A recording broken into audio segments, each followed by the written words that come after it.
Hey, it's Soul, and this is the final episode of Warcraft Weekly for 2025. Ooh, scary. You can help support the channel by liking this video, subscribing for more WoW coverage, and catching me where I'm live. We got pretty much all the upcoming dates, so let's go over them. The week of January 20th, so that's like a month from this video, that's going to mark endings and new beginnings. On the 19th, the Legion Remix comes to its glorious end, and you'll want to check your progression to ensure you've completed all the important achievements and collections. Shortly after, the Midnight pre-expansion patch will launch, introducing a truckload of changes and new additions, and let's quickly go over those. There's this combination of changes coming at midnight, one of the most impactful being changes to add-ons. Add-ons like weak auras, which read combat data, will no longer work at all or will have very limited functionality.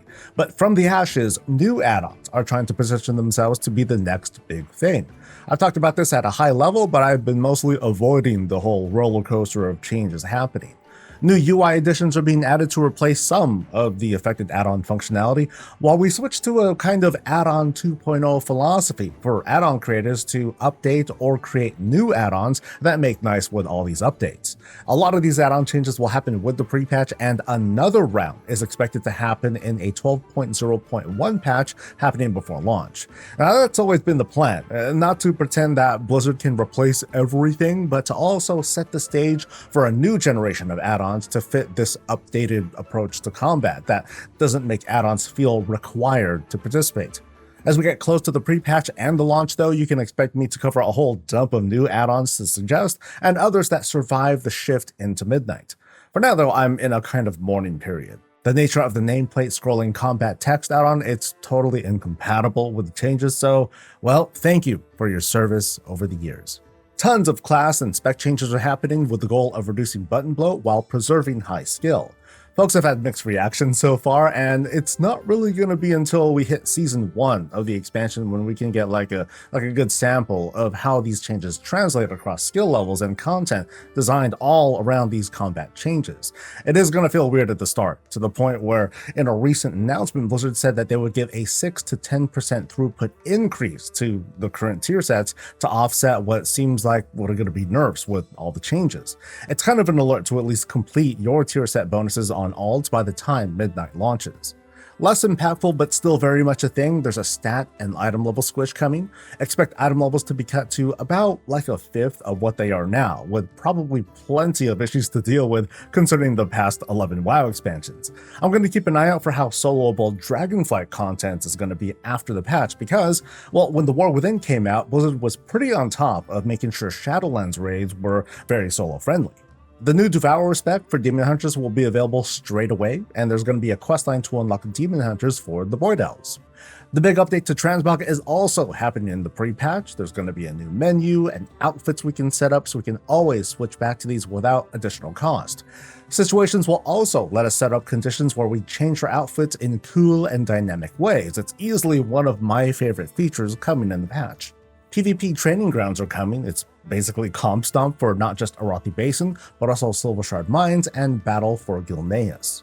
A quick blurb on housing, it appears it'll still be considered in an early access state during the pre-patch, meaning gamers will need to wait a little bit longer before they can start earning more levels or use rooms that are currently locked, namely the Artisan Skybox rooms.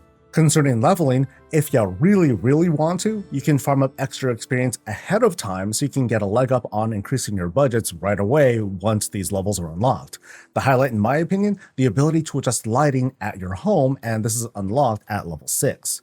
That's all stuff to expect the week of the pre-patch. Now, on the week of January 27th, 1 week later, the pre-expansion event begins, and on top of that, we get the Winds of Mysterious Fortune buff to assist with leveling. After a month, there's going to be an early access period for midnight a few days prior, but the official launch will happen March 2nd, 3 p.m. Pacific worldwide. I'm going to be here for both the early access and general release parties, so join me here for the fun.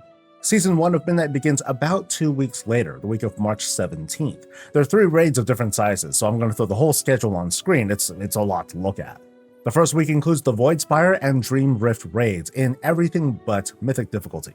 Voidspire will launch with the first wing of Raid Finder, while the Dream Rift only has 1 wing anyway. The Delving PvP season will also begin that week. Week 2 will feature Story Mode, Mythic difficulty, and the second wing of Voidspire. Mythic will also release for Dreamrift, and Season 1 of Mythic Plus will begin, basically mirroring what happened with Season 1 of The World Within. On week 3, a new raid will open up, the Isle of Quel'Danas, on normal and higher difficulties, being a smaller raid, and the third wing of Voidspire opens up. Finally, on the 4th week, the Quel'Danas raid gets both Story Mode and Raid Finder. Outside of the multiple raid thing, we get a lot of the familiar patterns, and we're entering the 3rd consecutive expansion without a whole borrowed power system on the level of soulbinds and artifact weapons and the Azerite gizmos or whatever, but we are going to see how the game moves and shifts under the shadow of housing.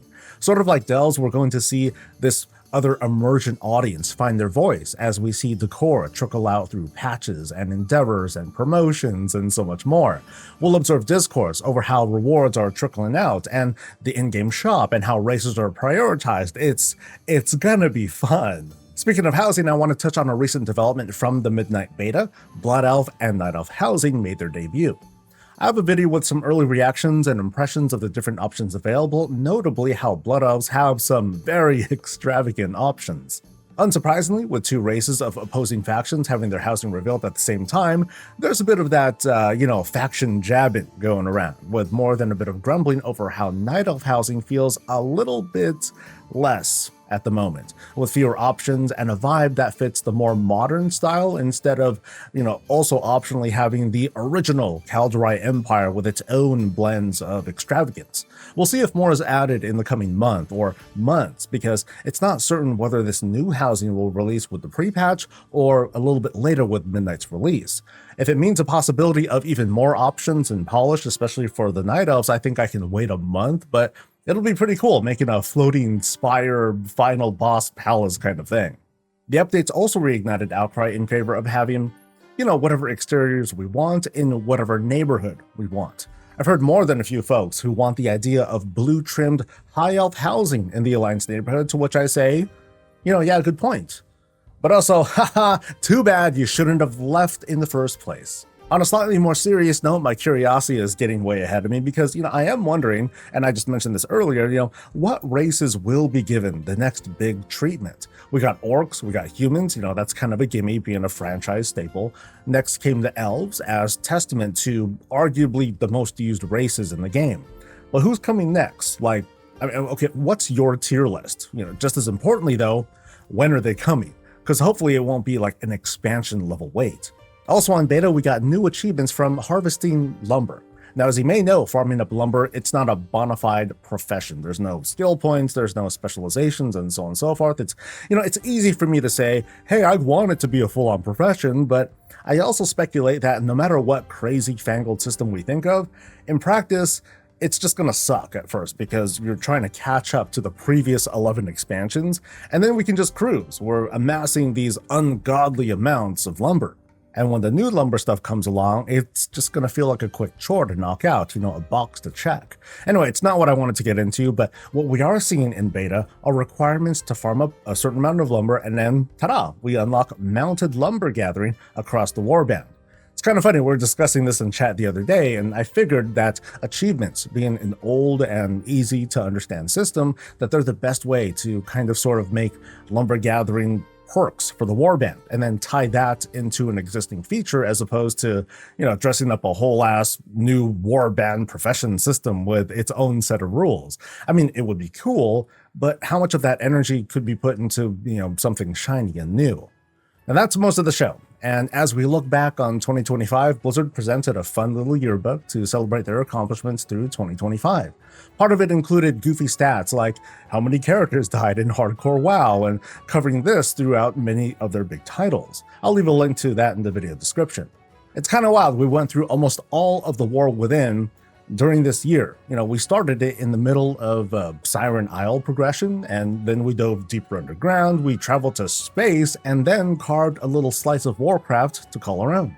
All while smashing bosses into dust and having all sorts of wacky adventures. The year for me has been kind of wild with a share of accomplishments too. We moved here to this new stage. We got to be one of the first people outside Blizzard to check out housing over in their Boston office. I was the first guinea pig to test out co-streaming on the main WoW channel on Twitch, paving the way for lots of other creators to get some extra exposure. I even got my first direct collaboration with Blizzard featuring what's happening in patch 11.2. And now I'm at least trying to position myself as one of the big spaces to feature players' talent and creativity with the Around Azeroth series. I'm inching closer to building a community that can find escape in simple joys. Speaking of, there's a lot of work going on with Around Azeroth. The upcoming episode, it's going to be a bit longer, because if I'm producing a VOD with 5 or 6 visits each week, when nearly 100 of you signed up just this week, I'm going to have to shift and adjust the output a bit. So stay tuned for that, and I'll be spending part of the holiday getting the second channel up so every tour can have its place under the spotlight. Throughout the break, I'll still be streaming and doing tours, just in a more limited capacity, and I hope you join me for that and more as time ticks down to midnight. Thanks to everyone who's been visiting the live streams for the tours and discussions. They have been hella fun. Thanks to our fellow patrons, including newcomers Lammy and Kale. Sorry for not giving you a shout earlier. And a big thanks to you. Viewer, you made it to the end. You fed the algorithm. Woo woo. Please like this video, subscribe for more WoW coverage. Catch me live, and I'll catch you later. Have a fun and decor-filled holiday. Stay safe, stay healthy, and stay breezy.